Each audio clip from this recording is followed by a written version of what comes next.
அந்த மக்கள் அப்படி தானே பழகி வச்சிருக்காரு. நீங்கள் வம்பு பண்ணால் அவங்க திரும்பி வம்பு பண்ணுறாங்க. யாரும் சும்மா இருப்பா? ஒருத்தர் போய் வம்பு பண்ணால் எந்த எந்த சமுதாயம் சும்மா இருக்கும் தமிழ்நாட்டில்? அவ்வளோ அமைதியான சமுதாயம் ஏதாவது இருக்கா தமிழ்நாட்டில்?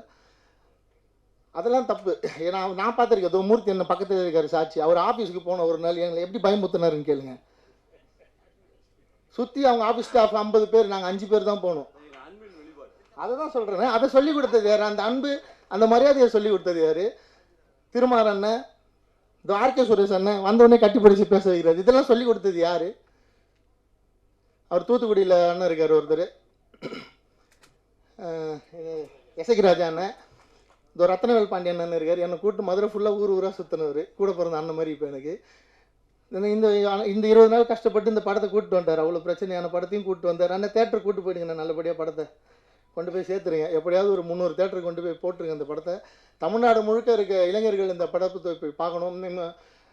வெறும் யங்ஸ்டர்ஸாக நம்ம வந்து ஆட்டம் பாட்டம் அனிருத் சார் மியூசிக் இருந்தால் தான் படம் பார்ப்போம் அப்படிலாம் இல்லை. இந்த மாதிரி ஒரு தலைவர் வாழ்ந்துருக்காங்க.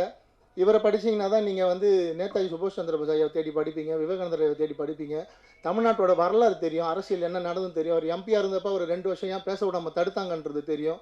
அவர் போய் பார்லிமெண்ட்டில் பேசினப்போ அந்த 20 நிமிஷம் எவ்வளோ பெரிய ஸ்பீச் கொடுத்தாரு, எதை பற்றி பேசினாருன்றது புரியும்.